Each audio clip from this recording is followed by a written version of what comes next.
She crossed an ocean with no family, no money, and no plan. And the only man who ever truly saw her disappeared without a goodbye. This is not a love story. This is a story about survival when life gives you nothing to hold on to. In this documentary-style story, you'll see how loneliness can shape a person, how quiet resilience can build an entire life, and why not every ending is meant to be answered. Stay with me because this journey isn't about romance. It's about becoming strong enough to stand, even when no one returns. I was born Mara Ellison, in England, in a life that never learned how to stay still. There was no clear beginning, no warm family history, no childhood that unfolded the way it should. Instead, there were borrowed homes. One of them belonged to the Harrington family. Their house stood And then the large dog and just sunlit, jumped right above. filled with Adrian, voices, curious, was anyone else there? movement, Sounds like and quite the the adventure. comforting disorder of people who belonged to one another. Mrs. Harrington carried kindness the way others carried breath, naturally, without effort. Her son, Adrian, was my age, bright-eyed, open-hearted, the kind of boy who assumed the world was good because it had always been good to him. Inside that house, life felt steady. I was never truly part of it, but I was allowed to exist near its warmth. And sometimes, for a lonely child, near is enough. Then one winter afternoon, another child arrived. Her name was Celeste. Small, quiet, watching everything. She clung to her father with desperate devotion, weeping each time he left, as though separation were a kind of disappearance. I remember studying her, puzzled by the depth of her feeling. How could someone so young already understand loss? I did not know then that she would return to my life years later, no longer small, no longer fragile, and change the shape of it entirely. Time moved as it always does. I left the Harrington home. My parents were gone. No siblings, no inheritance of affection, only motion. I became companion to an aging woman named Miss Aldridge, who lived surrounded by fading furniture and memories that refused to fade with it. She could not walk far, but she could remember endlessly. Every evening I read aloud while she spoke of a love she had lost decades earlier, a man taken too soon, preserved forever in the amber of grief. She never stopped loving him, never replaced him, never recovered. Listening to her, I learned something quietly devastating. Love does not always end. Sometimes it simply remains unfinished. One storm-heavy night, winter pressing hard against the windows, she took my hand and whispered, "I am tired now." By morning, she was gone, and once again, I belonged nowhere. There are moments in life when no one rescues you. You either move forward or disappear quietly. So I packed what little I owned and went to London. The city did not welcome me. It roared, it rushed, it ignored. I searched for work in shops, in schools, in private homes. Each door closed politely, repeatedly, indifferently. My money thinned. Hunger sharpened. Hope became a calculation. Then, by accident, or something like fate, I overheard a conversation in a harbor cafe. French voices. A school. A city across the sea called Villemont. They needed teachers. I did not know the language.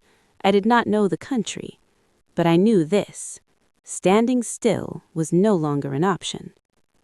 The next morning, I boarded a ship. The crossing was violent.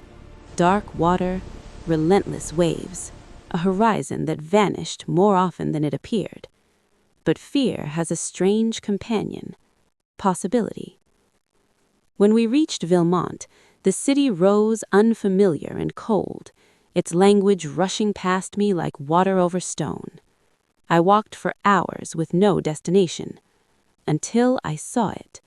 A tall building, a brass plaque, Maison d'éducation, Madame Laurent. A girls' school. I knocked. Madame Laurent opened the door herself. Tall, severe, observant. She studied me the way one studies a document for hidden meaning. I spoke broken French, offered anything, teaching, cleaning, work of any kind. She asked questions, precise, relentless ones, about my history, my skills, my character. It felt less like an interview and more like an examination of truth. Finally, she said, "You may stay tonight. Tomorrow we decide." That night I slept in a narrow room, uncertain whether I had found refuge or only delayed another departure. By morning, necessity decided for her. A teacher had fallen ill. They needed someone who could teach English. I had never taught before, but survival has a way of manufacturing courage. The students laughed at my accent, whispered, tested, observed. I did not react. Calm, consistency, and persistence slowly replaced amusement with respect. After 1 week, Madame Laurent announced, "You will remain, Mademoiselle Ellison." Just like that, I had work, food, shelter, a life. Thin, structured, but real. The school functioned like a carefully controlled universe. Rules governed everything. Madame Laurent saw everything. Nothing escaped her notice. My world narrowed to classrooms, books, and long evenings of silence. Loneliness lingered, but it was no longer frightening. It was familiar. Then came the night that disrupted the quiet. A formal gathering, music, guests, laughter filling halls meant for discipline. I stood at the edge of it all, unseen, until I saw a face I recognized. Adrian, no longer a boy, now a physician, confident, admired, entirely at ease in a world that still felt foreign to me. Beside him stood a young woman, graceful, luminous, Celeste. The quiet child had become someone radiant, and watching them together, I felt something unexpected. Not jealousy, distance, as though I were witnessing a life I had once passed near but never entered. Adrian greeted me warmly when we were reintroduced. To him, I was a pleasant memory. To me, he had been a landmark in an otherwise uncertain childhood. Our conversations were kind but shallow, friendly but weightless. Soon invitations followed, visits, occasional letters, and slowly, unmistakably, I saw what was unfolding. Adrian loved Celeste. Not dramatically, not tragically, simply, naturally, inevitably. I understood before either of them said it aloud. There are realizations that arrive without bitterness. This was one of them. Their happiness forced me into a confrontation with my own emptiness. I worked harder, slept less, thought too much. Until one Sunday, exhausted by my own mind, I wandered into a church simply to sit in silence. That is where I met Victor Moreau, a literature instructor from the school. Sharp-minded, stern, intensely principled. At first, I found him difficult. He corrected everyone, challenged everything, accepted no laziness of thought or character. Yet beneath that severity lived something unexpected, compassion that refused to announce itself. He began leaving small things on my desk, a book, a note, a flower, once a small plant. "It will grow," he said, "if you care for it." It was such a simple statement, but it felt like instruction for more than the plant. Time altered our conversations. From formal to thoughtful to deeply human. He spoke not of romance, but of endurance, purpose, faith and effort rather than fantasy. With him, I did not feel overlooked. I felt understood. It was not the blazing emotion novels describe. It was steadier and far more dangerous because it felt real. Months later, Adrian and Celeste married. I wished them well and meant it.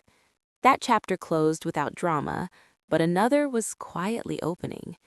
Victor revealed he would soon leave for a distant island to establish a new school, a mission, a calling. He spoke of duty, of education, of building something lasting. I listened, already aware of the absence his departure would create. Before leaving, he did something I never expected. He helped me open a small school of my own. My investment, he said, in your future. It was the first thing in my life that belonged entirely to me. At the gate on the day of his departure, he took my hand. When I return, he said, you will not stand alone. After he left, life became waiting, shaped into routine. Teaching, growing the school, writing letters that crossed oceans slowly. Some months, no reply came. Still, I believed in his return. Until the storm. It lasted 3 days. Ships vanished, routes collapsed, news scattered into uncertainty. When calm returned, there was no message from Victor. None ever came. No confirmation, no grave, no ending. Only silence. Grief without certainty is a different kind of weight. But life, insistent as ever, continued. Students arrived each morning, lessons demanded preparation, voices filled classrooms, and gradually sorrow transformed, not into forgetting, into strength. Victor had given me something greater than companionship. He had given me authorship of my own life. Years later, I would still sit by the window some evenings, watching the horizon darken, not waiting, remembering, because some people do not remain beside us, they remain within us, and sometimes that is enough. If this story moved you, take 1 second to support the channel. Like the video so more people can discover it. Subscribe for more powerful, timeless stories told through calm documentary narration. And comment below where you're watching from. I read every single one.